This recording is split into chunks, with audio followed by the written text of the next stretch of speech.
এই যে আমার এই পাশে যে এটা বোর্ডটা দেখছেন, স্ক্রিনে যে বোর্ডটা দেখা যাচ্ছে, এই বোর্ডটা মূলত এখন আর নেই।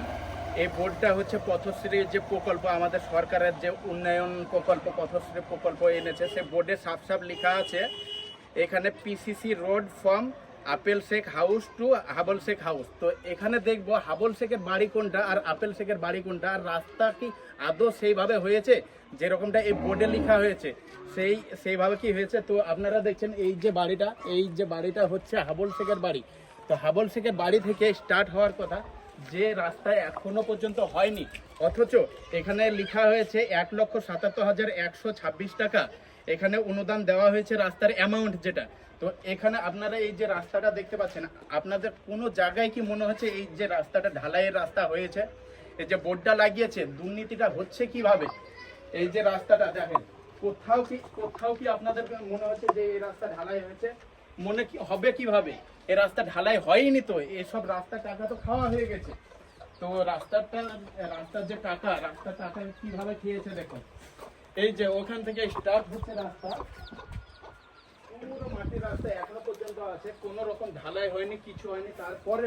তারপরেও কিন্তু এইসব বোর্ড লাগানো হয়েছিল, কিন্তু সেই বোর্ড এখন নাই। আর ঢালাই স্টার্ট হয়েছে এখান থেকে আমি যে দাঁড়িয়ে আছি এখান থেকে। এটা হচ্ছে ইনাদুল শেখের বাড়ি, পাতেন্ডা গ্রামের কান্দি বিধানসভার বকন্ন 2 নম্বর অঞ্চলে পাতেন্ডা গ্রামের। এটা হচ্ছে ইনাদুলের বাড়ি। সেই ইনাদুলের বাড়ি থেকে স্টার্ট হয়ে আপেল শেখের বাড়ি অবধি, কিন্তু এখানে বোর্ডে লেখা আছে যে হাবল শেখের বাড়ি থেকে রাস্তা হওয়ার কথা, সেই রাস্তা কিন্তু হয়নি। আমাদের গ্রামে যে বুথ আছে, 4টে বুথে না হলেও 2500 ভোট আছে। সেই ভোটে সেই ভোটারদের কি কোনো অধিকার নাই এরকম আওয়াজ তোলা? তো তাই সকলকে বলবো, অবশ্যই আপনারা আওয়াজ তুলুন, সরকারকে প্রশ্ন করুন, আওয়াজ তুলুন। ভোট আসছে, এখন আওয়াজ তুলতে হবে, আর এখনই তারা শুনবে আমাদের কথা। আর ভোট শেষ হয়ে গেলে সেই সব নেতারা তো আমাদের সামনে আসবে না। তো আপনাদেরকে আরো কিছু প্রকল্প দেখাতে চাই, আমাদের এখানেই যে প্রকল্পগুলো হচ্ছে সেই প্রকল্পগুলো দেখাতে চাই আপনাদেরকে। চলে আসুন ক্যামেরাম্যান আমার সঙ্গে।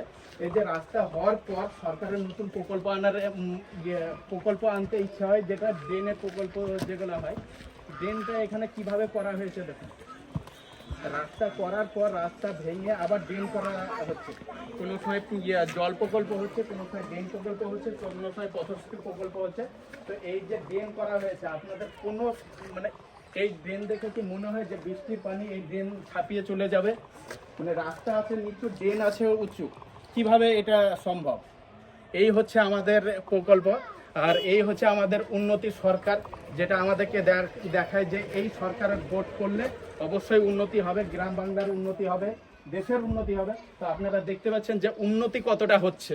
তো আপনাদেরকে সকলের কাছে একটা রিকোয়েস্ট, যদি আপনারা কিছু বলতে না পারেন ভিডিওটা অবশ্যই বেশি বেশি করে শেয়ার করবেন, যাতে এই দুর্নীতিগ্রস্ত নেতাদের কাছে যায় এবং তারা দেখতে পায়। আমাদের গ্রামের কাজ হচ্ছে মুখ তাকিয়ে, এই যে ড্রেনটা হয়েছে এগুলো এখান থেকে হবে, আরেকজন হচ্ছে আমার বাড়ির সামনে থেকে হবে না, এদিকে ঘুরিয়ে দাও, আবার এদিকে ঘুরিয়ে দাও। ড্রেন হয়েছে এরকম এরকম এরকম, এর লেগে বাম্পার দিয়েছে, মানুষ যাওয়া আসা করতে পারছে না, কোনো গাড়ি ঘোড়া যাচ্ছে না।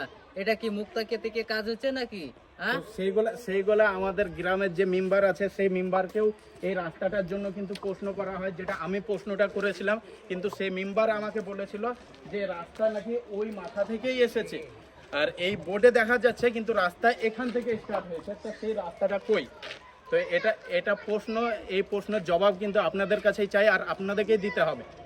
তো আপনাদের কাছে যদি আপনাদের অন্য গ্রাম থেকে আমার ভিডিওটা দেখেন, তাহলে আপনার গ্রামে যদি এরকম দুর্নীতি হয়ে থাকে, তো আপনি যদি কিছু বলতে না পারেন অবশ্যই কন্ট্যাক্ট করবেন, আমি আসবো, এসে সেটা আমি তুলে ধরবো।